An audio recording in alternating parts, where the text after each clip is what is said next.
Tháinig an smaoinemh a gcóin seanar as obair chunig mé bhaid chomhlacht in san Danmhairg.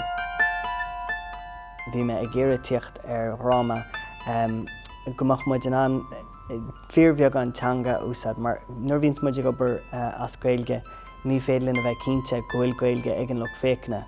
So bhí muid géire gomach muid an drámaíocht a bhí kinda tainneamhach agus a bhí tábhachtach a haspáint go lucht féachna is cuma cén teanga a bhí acu. Os rud nach bhfuil éon caint nach bhfuil teanga gon chuid is mó an dráma tá ceol an táchtach ó híomh rudí a phlé.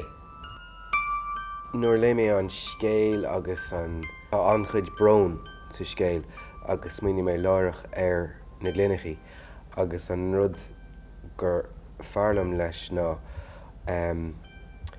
taobh mó an áileach tá siad go hálann le breathnúir agus tugann siad cuma agus tá an ceol go deas ach tá siad an hiún so agus tá na pupaidí an bheog agus tá méoch siad maicht bheith si ró mhór. So bí na de postiid ag cáint agus is brí agus gachrod sa lucht féachna agus an sin cleiseann siad seo.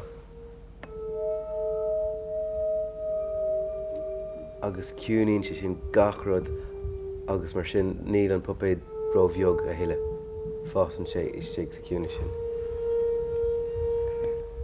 Nuair os mar dúspáir a bhí pupaid ninagin agus an sin as bhí mar a chomhlachta le bearna tír sesin ar an iarcht bhaint as a bheith ag obair ar an pupaid cíne.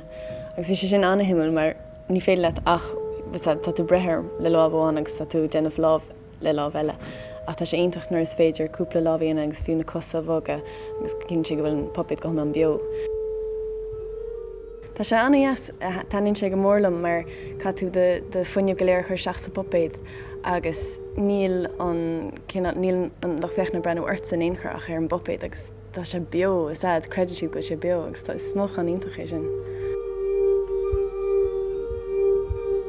Don túsamach bhí mé ag éire orla sí atá ina mréagáin freisin gur féidir leis na páistí saoilú go bhfuil siad an ceol ceanna céine dhéana iad hain.